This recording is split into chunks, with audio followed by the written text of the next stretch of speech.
ready to get serious about building content sites and building a profitable business online? Welcome to the Niche Website Builders Podcast. We bring you the latest field-tested tips, tricks, and strategies for building a profitable online asset. We interview industry experts, share customer success stories, and reveal our own experiences working on hundreds of sites to inspire and motivate you to make something happen. Let's do this.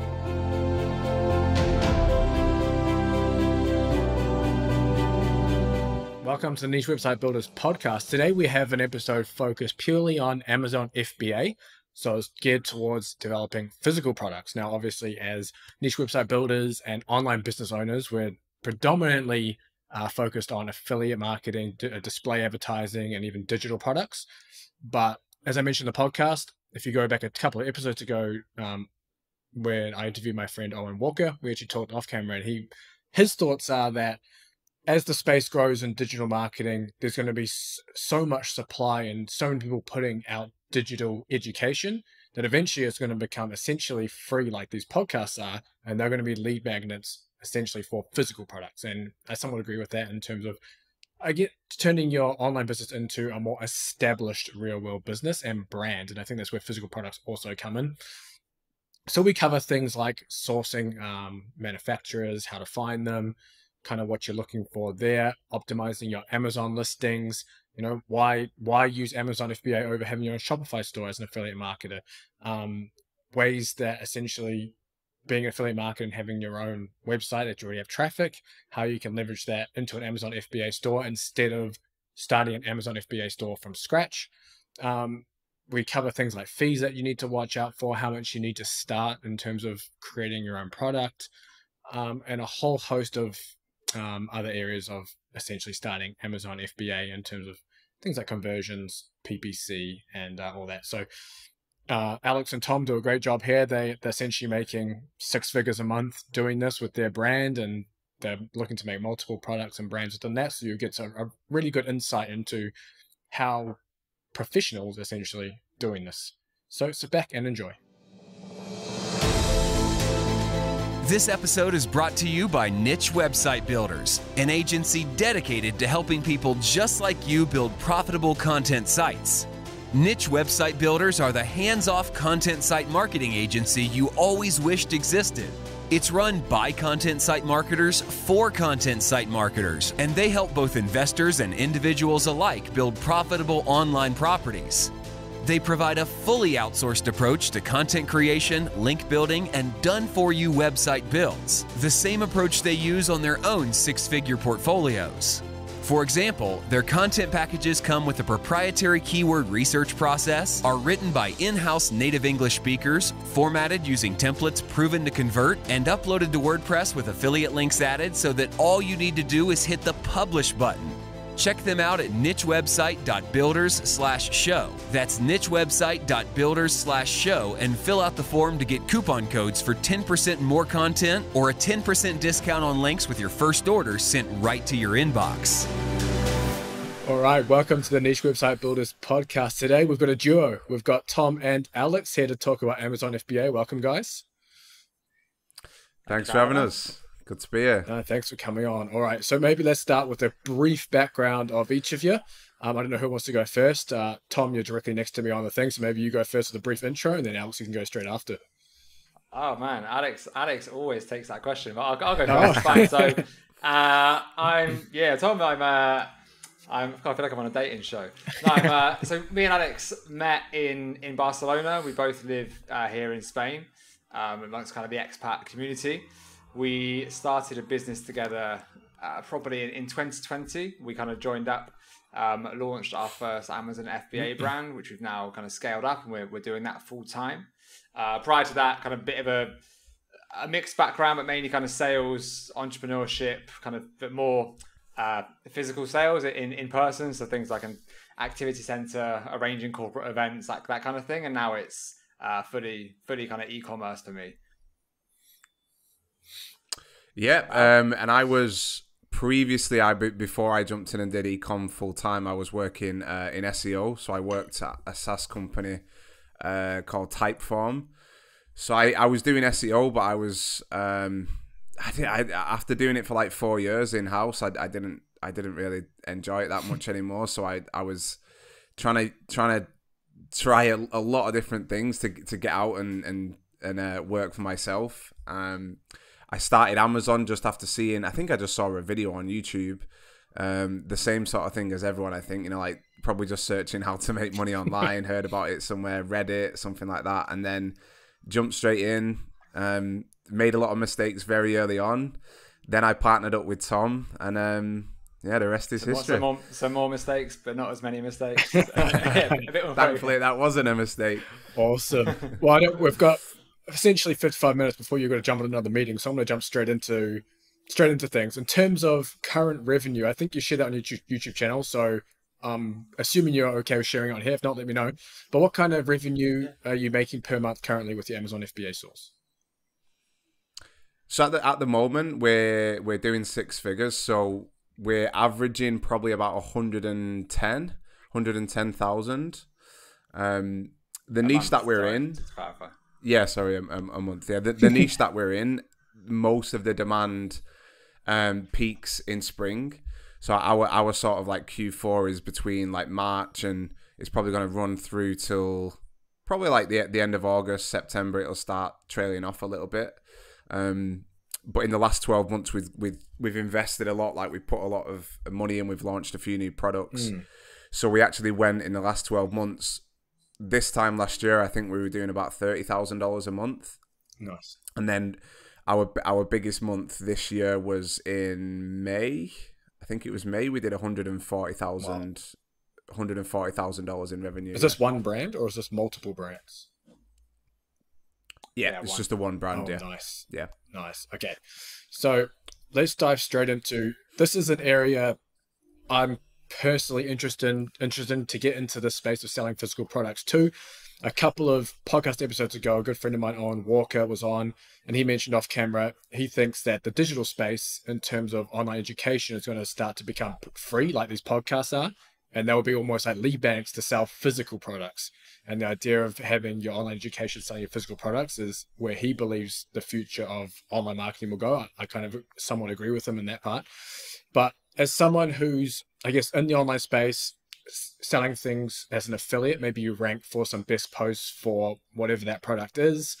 You maybe have your own digital products. How would I go about getting started with, I think the biggest challenge is sourcing the product. So how would I go about finding the product that's not maybe some cheap Chinese crap that's going to break or being drop shipped by a million other people on Amazon, and something that can be essentially customized and manufactured to what I want with my brand? Do you have any tips? It's kind of a broad general question, but are there any tips regarding around that? Yeah, I mean, just in terms of where you, sorry, I'll run my second. I'm sure you've got different points to me, but basically, the way just to kind of center it around Amazon, because obviously that's our kind of that's our area of expertise. About 5 years ago, you could pretty much just find some cheap Chinese crap and slap a logo on it and throw it online, and it sold, and people made money, and people even sold those businesses, and it went pretty well. Over the last 2 to 3 years, it's got much more professional, and I think it's just happened every kind of 3 or 4 years on Amazon. There's been like a new generation of like an iteration of how professional you need to be. But now the way that you win nowadays is with those custom products. It's finding something that's selling. People are definitely overcomplicated. You haven't got to invent something brand new, but if you find a product that has real pain points and customize it, find good suppliers. Like you said, that is very important. I think generally people go to the same places. It's Alibaba, those kind of places, just to put you in touch with the suppliers. But from there on out, you need to be super professional in terms of getting samples made. You can't just kind of roll the dice and expect it to be okay. You need to get multiple suppliers. One little tip for anyone watching is if the product you find has dozens of suppliers in Alibaba, probably don't launch it. People think it's great because you can find it and there's a load of prices. You can beat them down on prices. But if it's super easy to find and it's not on Amazon yet, 99 times out of 100, that is about to become super saturated because everyone's racing to produce it. Even the factories themselves are about to launch it on Amazon. So almost like the more difficult it is to find a supplier, almost the better it is in a way. You want to kind of find a surefire sign of a good opportunity. What was your point? Yeah, I mean, I was gonna say one of the things that people that are completely new to Amazon, they kind of misunderstand or get wrong in the beginning is essentially everything comes down to demand, the core of it. So you might have, for example, you might have a brand that's in a very specific niche, but the reality is, I mean, off Amazon, let's say you have an affiliate website and it's in a very specific niche. It might not make sense on Amazon. It might not. It might just mean that there might not be enough demand on whatever it is on Amazon. So the first thing that you kind of have to do if you are sort of like an affiliate site owner is, I mean, if you're already driving that traffic to Amazon, then obviously it makes sense. But if you're not, if you're sort of driving it direct to the manufacturer or whatever it is, then you've got to verify that on Amazon there's actually enough demand for those products if you want to go into the market and launch it.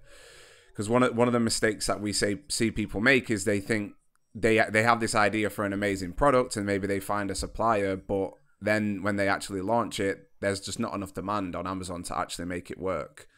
So that's kind of the core thing, is making sure there's enough existing demand already on Amazon. Do you ever worry that the business is completely reliant on Amazon, that if something happened, I don't know, Amazon did whatever, that then your business would then essentially be, well, not shut down, but decimated essentially from whatever maybe Amazon did? Is that something that ever concerns you?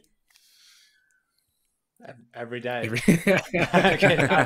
No, honestly, it's scary because they can and they do shut down accounts at like the drop of a hat. We've had over 100 days banned in our. Well, sorry, I'll repeat that. In our first 4 months selling, we had over 100 days banned. Wow. So most of it. So the first brand we actually launched together in the UK, that got banned we never found out the reason. We actually ended up killing that brand. So yeah, it can really kill your business. Luckily, that wasn't too far down the road.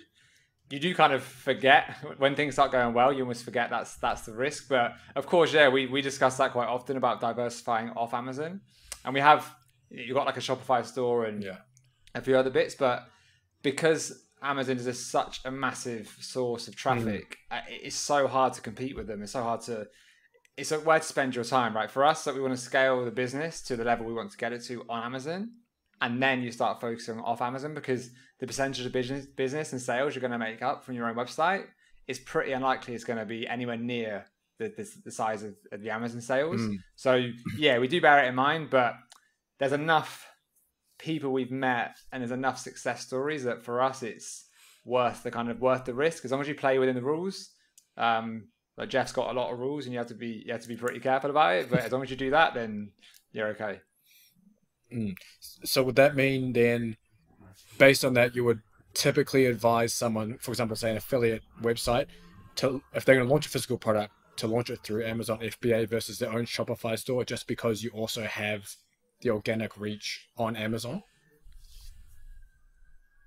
I think so. Yeah, I mean, there's somebody that's in our niche actually, and I think they actually kind of did it the opposite way to us. Is they originally had an affiliate website that was driving probably 300,000 clicks a month, and what we saw is they had this affiliate site and they were driving sort of affiliate revenue to tons of different products on Amazon within the niche. And then they started bringing out their own products.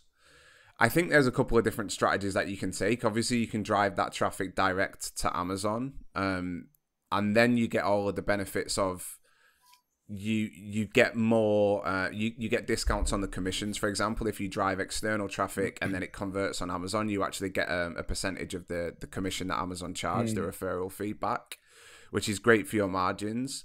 But also as well, you're going to really improve your organic ranks on Amazon. So it's kind of, if you've got that existing traffic base on an affiliate site and then you actually launch your own products on Amazon, it's obviously a huge advantage over, over sellers that don't have that. Yeah. I think, our experience isn't in the D2C side. It's not really on the Shopify side. So we're obviously kind of biased to the Amazon side. But there's just a lot of benefits with driving traffic to Amazon. The conversion rates are generally much higher because people just have that trust. Obviously, all of the fulfillment side, all of that sort of stuff. I know you can drive traffic direct to Shopify. People purchase through Shopify, and then you can actually automatically fulfill it through Amazon if you have it stored at their warehouses, at their storage facilities. The only downside really not the only downside, but one of the downsides to Amazon is you don't really get any of the customer data. So you get a name and an address, you don't get the email. One of the great things that we do is we have like one of the great things that sounded like a bit complicated. One of the many great things that we do. One of the things that's worked really well for us is we have product inserts. And I think a great strategy, if you do have an existing affiliate site, is to build that email list, launch your product on Amazon, and then you leverage that existing email list to drive traffic when you launch your product. So I think if you do have the skills, if you already have the affiliate skills, it's great to transfer over to Amazon FBA for sure, because those skills that you've got from driving that traffic, from building those email lists, all of it's going to come in super handy, because most Amazon FBA sellers, they don't really have those skills to, they don't have the skills of building the email lists, of driving that external traffic.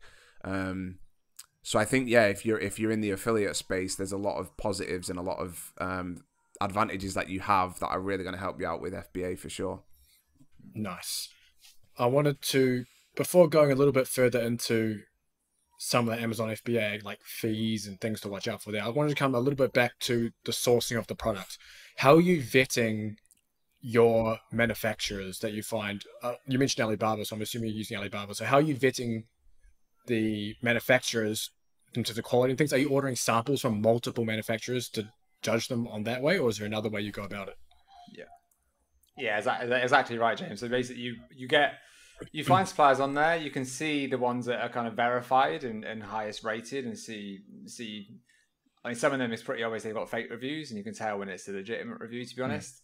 And then you're just getting samples sent across. So you get it sent across to your house. We're getting multiple versions of a similar product. We also would order your potential competitors' products as well, just to test where they're coming from. What you'll quite often find in smaller niches, and I know you're focused around niche website building, right? So we fully agree in terms of people that do that have a great opportunity, because if you can niche, like we call it like niching down, it's like niches within niches, which they're the passion niches. That's where we like to play. That's where there's a lot of opportunity on Amazon. So if you can get down to those suppliers, there generally aren't that many suppliers, as I mentioned earlier, the products that we like to sell. So you'll often find, actually, you might find a factory, they already produce your main competitors' products. And to be honest, most of them tell you that, but they still want more business. Maybe they can't sell you the exact same product as your competition, but they'll let you know they kind of prove that they are the supplier. You know the quality of their products already. And then that's kind of how you verify it. Some of them are rubbish. That is how it is. You've got to go through a few shit ones sometimes. But generally, you just, as long as you do good quality control and you don't rush it. I think a lot of people are so desperate to launch, they'll just pick the first one and throw it up, and then they're not doing quality control either, so they're not getting inspections done when the products are being made. That's the potential massive error, because if you send in 5,000 units and they've all got a fault, then that's your capital tied up for 6 months and a kind of a long, painful process. So as long as you're vetting them properly, like I said at the start, and getting inspections done, then generally it works okay, even though most of us have never met our factories in person. How are you getting inspections done on the products? Sorry, Tom. Yeah, we pay. There's sort of independent companies that do it. Okay. So you usually pay like a day rate or a half a day rate. Usually between about $150 to $250. That's not bad. If you have a good relationship with a freight forwarder, we actually do with ours. So they also send us, they receive the goods, they unload them, and then they'll send us photos and like reports on what's gone on. It is always best to get an inspection done on every shipment, because factories have workers that come and go, and even simple things like making sure everything is in a package that should be in a box or a bag, for example. Sometimes customers get them and then there's 2 parts of it missing, and it's just because the factory's been a bit sloppy with their QA. So obviously when you're making orders of tens of thousands of dollars, if there's a lot of those, then it can add up. So we generally get independent inspection company to come in and do an inspection. They send you a full report. They just pull out random units and then go through it all, send you a full report with photos and videos and all that stuff. Okay, so say I'm someone looking to I listen to this podcast and go, okay, I want to go start launching my own physical products. Realistically, how much would I need to start up to essentially get the first batch of products ready to essentially sell? It's a very general question, but that's probably the question that we get.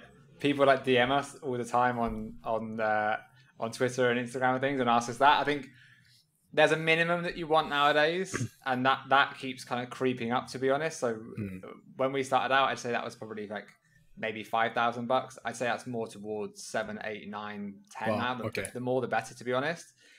Obviously, the higher budget you have, you can start kind of fishing in areas where other people aren't. So like 90% of people haven't got maybe like $10,000, $15,000 to start with. So everyone's looking at the same products and they're all using the same tools, and they're all looking at these, like, psychologically they're looking at low price products because they think that's what they can afford. If you do the numbers properly and you can work it out, like, you're better off perhaps selling 200 units of a $50 product than you are selling 400 units of a $25 product. Yeah. But people don't often look that way because they want to get as many sold as possible and get the units moving through. So the kind of what we advise is, if you have, say, 10K as a budget, you need to have enough money for your first order of inventory, your second order of inventory, because you're not going to get that money back from the first order for kind of at least, you've got the lead time, you've got the shipment time, you've got to sell through the units. Amazon aren't going to pay you straight away. You're probably also going to hit your marketing pretty heavy at the start. So that money is tied up. And if the launch goes well, you probably immediately need to reorder your product. So you need the money for order 2. And maybe you're not profitable in that first order because you've got to drop the price to rank.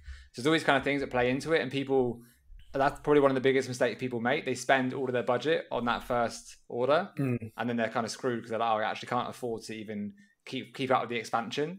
And to add to that as well, just while we're on it, is the most important thing, and we kind of realized for us, was the numbers are the most important part of the business. They're not the sexiest part. Like the branding and stuff's way more fun, but doing your numbers down to the ground and knowing every single charge you're going to have, your likely marketing costs to a percentage, like per unit, and then knowing your net margins and your net ROI. People focus way too much on the gross numbers because they look cool, but then the net is obviously what's going to really affect your business. So if you're with the ROI, everything we do now, we look for a net ROI of 100% or more. And that allows us to, anything over 100% is extra cash in the business that we can use to launch new products or keep up with the expansion. If you're below that 100%, even though you're making profit still, if your product starts selling increasingly well, unless you invest more money into the business, you just can't possibly keep up with the growth. And that's something that people should definitely bear in mind from day one. I gotcha. I actually watched, I think it was the mistakes video that you did, Alex, a little while ago. And just to piggyback on what you were saying, Tom, there, obviously making calculations for your products in terms of ROI, how much you're going to spend. What are some of the hidden fees when doing Amazon FBA? And then how do you do your calculations on a product where maybe you haven't sold before, you're not sure what advertising costs are going to be, you're not maybe sure your typical price point because you're testing that. How do you figure out then, I guess, overall the total cost of doing business essentially from those calculations? I think one of the simplest ways that we try and do it now is a lot of people focus on sort of the A cost, which is the advertising cost of sale. So it's basically how much you spend in PPC to generate, whatever PPC revenue. But we focus everything now around TACOS, which is the total advertising cost of sale. So what you can do, you can kind of apply that. We generally aim for between a 12 and 15% TACOS, and we can apply that to what we think the revenue is going to be, and then it gives you a really good overview. But you really have to break it down line by line of absolutely every single cost that's involved. So Tom's like an absolute wizard on this now, but honestly, in the beginning, there's a lot of things like even like pallet fees, like unloading pallets, and ground fees and FedEx fees, picking it up when it's in the States. And this is one of the things like why we encourage people so often to get guidance, because as Tom said, one of the mistakes is people place their first order and then they don't have enough money for the second order. I made that mistake when I first started Amazon on my own. I literally had to get a bank loan at a stupid APR because I didn't have enough cash to make the second order. So my product sold really well and then I ran out of cash. So there are a lot of hidden fees, even like taxes on the actual fees and stuff like that. That can catch people out. Taxes on your PPC. PPC itself, it's not a hidden cost, but it's a cost that people really misunderstand. So what a lot of people will do is they'll work out all of their COGS, so the cost of goods sold, and then, you know, what their landed is. They'll work out what they're going to sell it for. They'll work out their Amazon fees, and they'll say, all right, great, you know, my profit margin is 30%, but that's your profit margin on an organic sale. But what ends up happening generally with Amazon is when you launch, almost all of your sales are going to be through advertising, through PPC, because for the first 2 to 3 weeks, what you're trying to do is you're launching, you're trying to get as many sales as you can. The more sales you get, the better you rank organically. Our business now at the moment, where our revenue is about 50% PPC sales and 50% organic sales. So really what ends up happening is that 30% profit margin, once it's actually all said and done, is actually half that, because, you know, so a lot of people make that mistake, and it's not like a hidden fee. It's just kind of a misunderstanding of how it all works and how much advertising contributes to your actual revenue. And like Tom said, we aim now for 100% ROI after PPC. So after we've spent all our, you know, PPC, we're still getting 100% ROI. But most people that we speak to, when they're struggling, after they've paid all their PPC and their advertising, they're maybe getting 30, maybe 40% ROI at the most. So that's one of the kind of big sort of, it's not a fee, but like kind of a hidden cost that people don't always understand properly.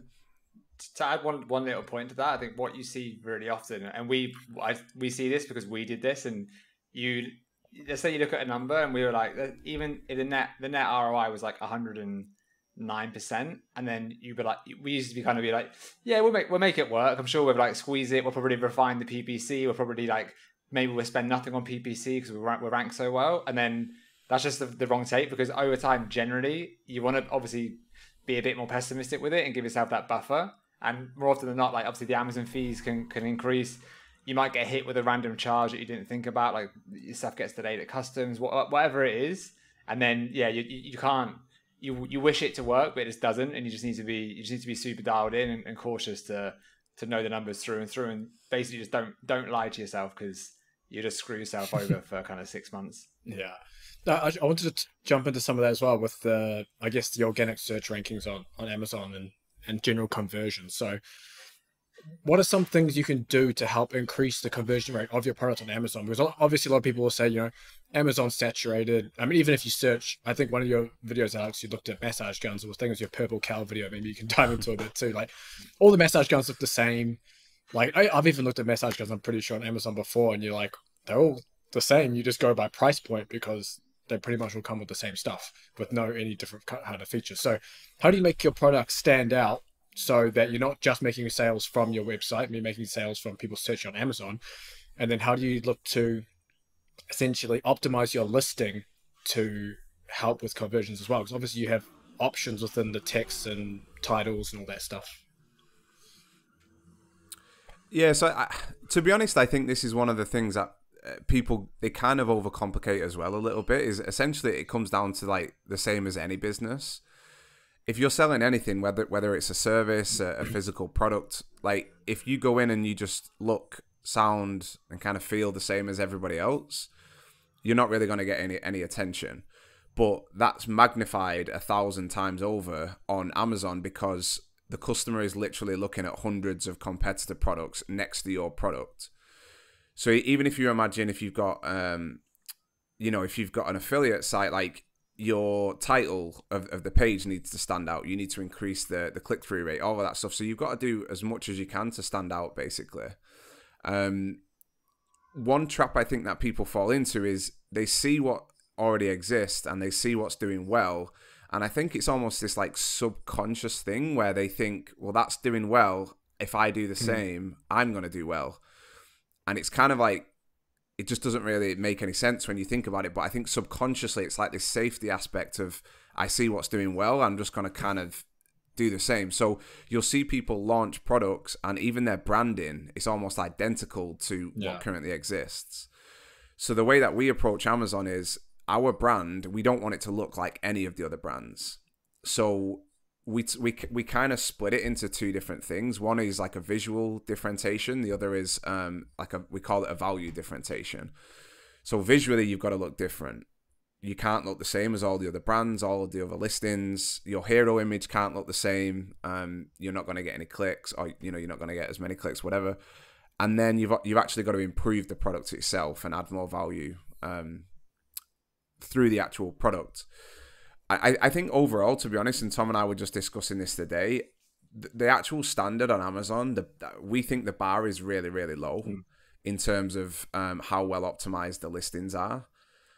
If you look, the vast majority of people on there, are the Chinese sellers, and they don't really do a good job at the branding. They don't even hire native speakers to write their copy. One thing that we're really, really big on our listings is keeping it very, very simple. So what you'll often see on Amazon is you'll scroll through the pictures of a product, and like a massage gun, for example, and it'll have a picture of a massage gun, and then it'll have like 7 or 8 bubbles around it with all this information and all these features and all these things that it does. And what you got to remember is customers' attention span is tiny. They scroll very quickly, they browse very quickly. So what we like to do in order to increase our conversion rate is we kind of have 3 or 4 very key benefits of the product that we like to communicate in a single image. So image 2 will have one very clear benefit, then image 3. So we really try to simplify things, and before we launch the listing, we have a very good understanding of what the key benefits of our product is, what the actual need of the customer is, and then we try to communicate that very clearly with the images, and then also the copy. Are the images then you take them yourself to upload on there? Yeah, we do. We have, our particular niche, like we can't really do the shoots ourselves. It's hard to explain without saying what it is. But basically, we have a guy in California. We send him all of our products. He's a professional photographer and videographer. He's amazing, to be honest. So he's not cheap. He's a good.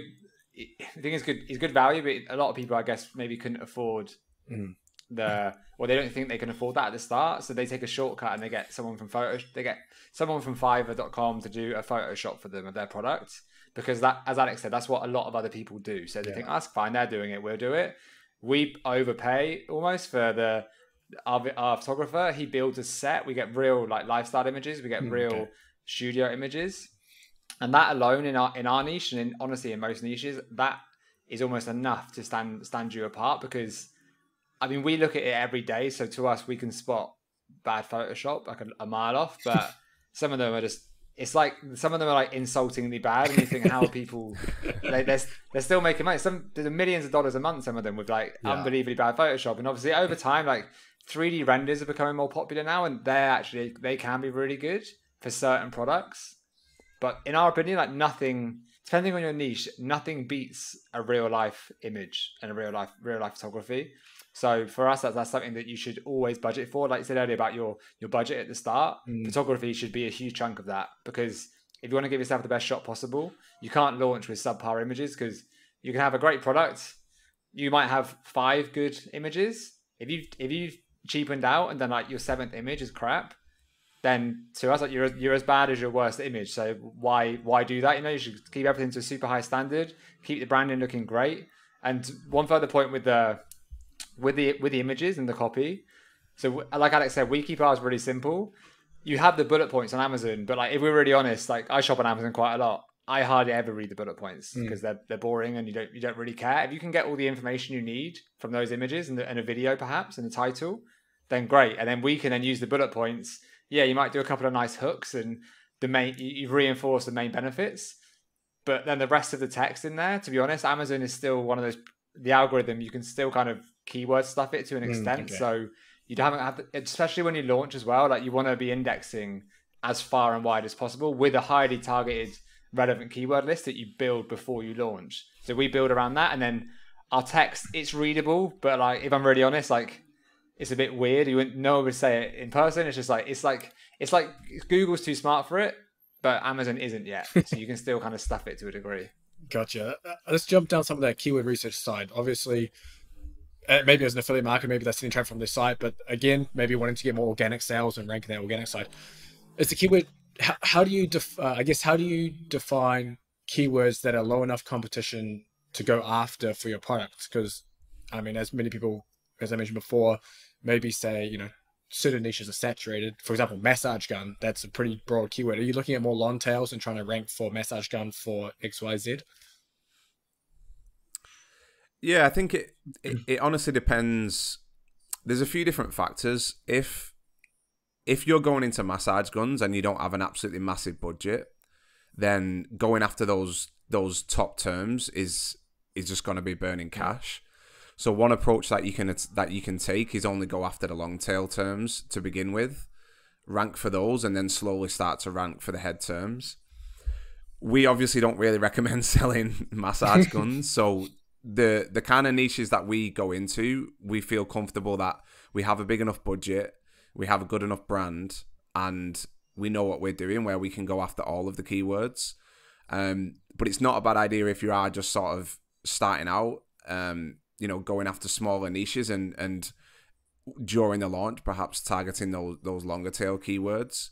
But it's a little bit different than traditional SEO in the sense of, like, you know, with traditional SEO, if you've got a brand new domain, you're not going to go after these huge keywords that are super competitive because it's just going to be almost impossible. But you can actually do that with Amazon. Okay. You know, you can go after the top keywords in the niche as long as you've got a big enough budget to keep up with the sales velocity. Amazon SEO really is about, you know, conversion rates and sales velocity. If you're selling more than other people, Amazon is just going to put you up the organic ranks. But that's where people do make a mistake as well. And obviously, like, the top massage guns are probably selling 500 units a day. Okay. And you'll get people placing an order, and they'll order 500 units for their first order, and then they'll be trying to compete for the keyword massage gun, and they might sell 1 unit a day, and then the people at the top are selling 500 units a day. So you're never ever going to get anywhere near page 1. So you may as well not bother. So that's what a lot of it comes down to, budget. You know, I think one of the things about FBAs, a lot of people see it as kind of like this side hustle, you know, and perhaps a little bit hopeful that you can get into it with a couple of grand and sort of spin it up. Yeah. What we'd recommend is you've really got to treat it like a proper business. I'm not saying that people don't treat side hustles like a proper business, but you really do need at least $10,000 to give it a good go. And I tried it the other way. I tried it with a few $1,000s, and you know what? You're gonna learn the ropes, and you can make some sales, and you can, you know, maybe have a good time, whatever, and learn some stuff. But honestly, if I could go back to when I originally started, I would take longer to actually launch. I would, like, save more money so that I had more money to give it a better sort of a better go. And then get more guidance along the way, because I think we would be like 12 months ahead of where we are now if, when I very first started it, I'd approached it properly with like a big enough budget. Because so much of it comes down to your budget. It affects everything so much, and like we said, it's one of the most important parts of it is like your numbers and your budget and everything. So, with your question with regards to the where do we find the keywords part of the question as well, so. There's I mean, anyone who perhaps watches this and then goes onto our channel. So we work at the moment with a guy called Adam Heist, who's like a kind of a YouTube name in the Amazon space, kind of like an authority figure. And we learned from him, and another guy called Brandon Young, who kind of promoted this technique a few years ago of building this master keyword list. And to us, like, we did it from day one when we worked together, and we didn't really realize how many people aren't aware of this. And people throw up a listing and they're not optimizing the title, they're not optimizing the bullet points, they're not including any keywords. They're just kind of looking at 1 or 2 competitors and just kind of seeing what they've written. Maybe they copy it. So there's more of a systemized approach now. And there's tools that we use where we'll pull data from Amazon, put it through this kind of Google spreadsheet tool, and we'll build out a huge keyword list, and we'll kind of give each keyword a score of relevancy. From there, we'll also see the search volume, and then perhaps when you launch, like Alex said, you're not going to go after massage gun. It's got 200,000 searches a month, but you might see there's a real good chunk of 800 volume per month to like 10,000 volume per month. A real nice chunk in there that you can see people aren't very well indexed for. You can go after them, and then from there, that's when you then start attacking page 2, page 1 of the higher volume keywords. But yeah, it's almost like a bit of a, it's not a hack, but that is literally how it works, and you honestly wouldn't believe how many people don't know that. So then how are you analyzing, I guess, the competition within that? So for example, you find those long tail massage gun keywords, 800 to 10,000 search volume. How do you analyze that page to see, okay, the competition here isn't well optimized for these keywords, you can outrank them? I mean, generally what you'll find, I mean, we literally have a tool where it will show us for certain keywords where there's gaps. Okay. So where the big competitors don't actually rank. It's not really a case with this of looking at the front page and saying, you know, it's more looking at the data. It's looking at, you know, for that specific keyword, which of the big players. What we do is we take the top 10 sellers in the niche, so the ones that have the most sales, and then we can see the keywords where perhaps 3 of them don't rank very well. And it might be because they either don't have that keyword present on the listing, or they just don't really convert very well for that. But you can identify sort of like little gaps. So it's not really from looking at the actual search results page. Okay. It's more looking at the actual data. Gotcha. And another thing you mentioned, obviously, with ordering units, you mentioned how maybe top competitors selling 500 a day, so you order 500 a day. You mentioned on one of your mistake videos that people will order a small amount in the beginning, sell out, and then you talked about sales velocity being part of that ranking factor. So how do I calculate how do I calculate how much I need to order so that if I do sell out, well, I get to that point, I can still continue selling and keep that sales velocity increasing or constant, so I don't then lose those rankings as I'm trying to order another batch? So, I mean, the math you kind of want to do on it is, this is where like knowing your budget really comes into play, because I think it's natural for people on their first product, they want to just like test the waters out, and they think, I'll put a few grand into it, let's just test it. That product, let's say it launches and it flies and it sells out, and people celebrate that, which is insane to us, because that means when you come back and so you're sending Amazon the signals that you are a person that stocks out, or you're a product that stocks out. So when you come back in stock again, some products take 3 months to produce, right? So you're back in stock, let's say it's 3 month turnaround. You then basically got to launch all over again. You've got to go super aggressive on your PPC, and you're coming from really far out. It's going to cost you a fortune again to get back there. So definitely don't do that. And if you can budget, let's say you look at the top performers, the decision you need to make is like Alex said, do it slowly and be really sure of your decision. You shouldn't be launching a product thinking, oh, maybe it'll work. You should know this there's like 90% chance this will work. Now, obviously, you can't always be right. Like 1 out of every 4 products might fail. But at the end of the day, if you can plan it out, let's say you look at the top seller or top couple of sellers, what we generally would do, it's going to be pretty unlikely you're going to come in and immediately match their sales. That's just because they've been there for a while. You can see that on the data. You can look back at their history. But let's say, maybe you can take 50% of them is top. We might do an optimistic, an expected, and a pessimistic. So you budget it out. You want to basically cover yourself for 3 months of sales, effectively. Gotcha. Picking them out normally about 3 months, because that's the time it takes to produce your product, to ship it to the States, whichever country you're going to, list it, sell it. So ideally, the way you should plan it is, let's say it's 3 months. Within 2 weeks of launching your product, you're placing that second PO, and then you're keeping that stock. You're keeping in stock, then you're kind of hitting it hard for the second. Or basically, you're not stocking out, so you're not having a second launch. Or when your stock arrives again, you kind of can hit it even harder. Hopefully, you then can. But at that point, you're ranking better. You can increase or decrease your PPC, depends on what you want to do. But then you can keep up with your growth, and that's basically how you plan it out. It's difficult. I'll be honest. There's no exact science to it. So yeah, you may still stock out sometimes. Like we've had certain weeks where we've just gone crazy, and we do our best to have buffer stock, but there's sometimes it just happens. And if you've been on Amazon for a while and you stock out, it's definitely not as bad because they know that you're a solid product, so they're going to rank you again within honestly a day or two sometimes. But when you're just starting out, yeah, definitely err on the side of caution. Make sure you're kind of budgeting everything properly, and then you generally, as a rule of thumb, 3 to 4 months is a good amount. Gotcha. I've got a question on, I guess, on the product side. So let's say I'll use the massage gun as an example. But I don't know if this is like one big advert for massage guns. Yeah, exactly. It's just the easiest one to use. But I don't know if it fits in this example. But let's say I'm like my website. I'll say I'm a recovery expert. I talk about foam rollers, massage guns, whatever else. And I want to create the premium massage gun product. So my brand is premium. Everything's quality. Typically, at least in my experience, I don't know if it's same with thoughts by you guys. People go to Amazon to find a product because it's generally cheaper than if you go into the store to buy it. If I was going to launch a premium product, would you still look to launch that on Amazon? I don't know, maybe your guys' is a premium product as well, but would you look to launch that on Amazon or your own store? Because obviously there's your price might be double the price of most of the listings on Amazon because of that perception.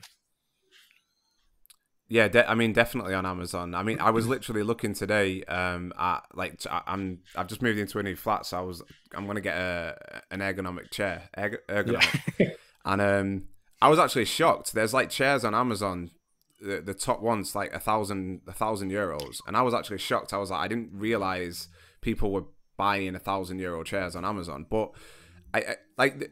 The term premium is thrown around quite a bit, but like I think, you know, like there's massage guns on Amazon for $50, and then there's massage guns on Amazon for $200. There's so much traffic on Amazon that there's always people that are willing to spend a bit more for something that appears more premium, and hopefully is more premium. It is the approach that we take, because the reality of Amazon is the Chinese sellers, they dominate everything, and they can always get better prices than you. So this is one of the problems with launching a product like a massage gun, where you just buy it from Alibaba, you put your logo on it, and then you try and sell it, because you've not improved the product, you've not made a more premium version. So you're selling it for $70. The Chinese can sell it for like $50 or $60. So you're only competing on price. So they're all you want to do as much as you can to not be competing on price. And the way that you do that is by either being perceived, two ways. You know, you want to be perceived as being of higher quality, and you also want to actually be higher quality, and then you can charge a higher price, and then you're not competing on price then anymore. Gotcha. All right, before you guys go, because we've only got a few more minutes, just on the PPC side, are you doing just advertising just on Amazon, or are you looking to advertise outside of Amazon, Facebook, Google, and things like that as well? So I mean, he's the PPC expert. At the moment, to be honest, we do only on Amazon. There's a big kind of like a big hype train. I don't know if it's a hype train, but there's a lot of hype recently around external traffic on Amazon. And in our experience, it's not really been that great. Obviously, you've got the issues that you've got with Facebook now with all of the tracking since the iOS update and stuff. What we are trying to do is like we're sponsoring a podcast. It's kind of difficult to track, but we're trying to do more sort of like brand awareness type things than actual direct advertising, to be honest, because as we're growing the product portfolio, our products are in a niche that the community is very sort of active. So we're trying to do a lot of like type brand awareness type stuff. We've tried, Google AdWords. We've tried Reddit ads. They're just, A, they're difficult to track, and B, if you can track them, we've generally not seen great results. And we see really great results with just the Amazon advertising. But yeah, there's options that you can try. Our sort of like take on it is like you should always experiment. So just because it's not worked for us doesn't mean that it might not work for your product or your niche. So experiment with everything, but in our experience, it's not really been that great. So we are only really running Amazon PPC.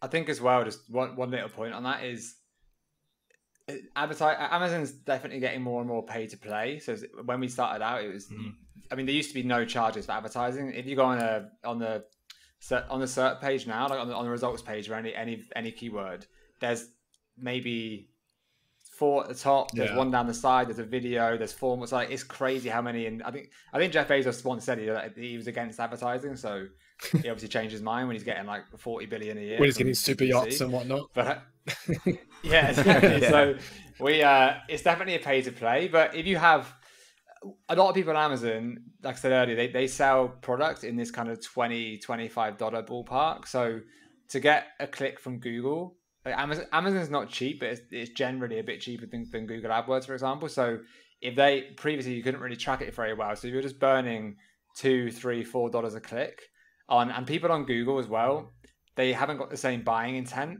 as someone on Amazon. On Amazon, people are ready to shop. They have their credit cards already literally in the system. So if you Google it, you're in the research phase, you're going to click that ad. Yeah, maybe you might come back to the product, but like Alex said, it's so hard to track. They are getting better at it. So it's kind of Amazon attribution they've launched now. So it's definitely not great yet, but it's something that I think as you scale, like with the level we're at now, we're definitely testing more. So you can do obviously Reddit ads, Pinterest ads. We had a conversation with someone recently about that they're going to do a high ticket item. We're talking like a couple of $1,000s. They're thinking of doing YouTube ads and doing a video ad on YouTube, which is something people I don't think have done at all really for Amazon. No. But obviously Amazon do definitely like that external traffic. So if you're getting eyeballs from YouTube to Amazon, they're going to reward you for sure. But you need that. Again, that's why you need the huge ROI. You need that buffer to run these tests, and then I think in a couple of years' time, if we're still holding on to the brand, I'd be very surprised if we're not doing more external stuff. Yeah. I think you just at the beginning, across the board at the beginning, like just focus on Amazon, build it to a certain point on Amazon. Don't worry about Shopify. Almost don't worry about people love to build, say like a Facebook group around their products, but almost before they've even got a brand, just focus on the fundamentals first, get it to a good level, and then you start experimenting off Amazon. Awesome. Well, I know you guys got to run. So before you go, where can people follow you to kind of keep up with what you're doing in your brand? Yeah, I mean, the main ones are YouTube and Twitter. So YouTube, we are The Honest Entrepreneurs. We're almost at 1,000 subscribers as well. So we'll get you there then. Yeah, hopefully this will tip us over the edge. It's a long slog, man. It's a long slog. Oh God, it's long, yeah. And then we're on Twitter as well. I am at the Alex, the Alex underscore Alex. I'll put it in the description. I'm gonna have to check it. I'm at the Honest Tom. If you search us, you'll find us. We're a massive deal on Twitter now. You're up and trending. Yeah, Twitter and YouTube, basically. Yeah. Perfect. All right, thanks guys for coming on. I really appreciate it. I hope the listeners got something good out of this, and we'll see all the listeners next time. Cool. James. Thanks for tuning in, and I hope you enjoyed the show. Don't forget to like and subscribe wherever you're listening. Until the next episode, goodbye.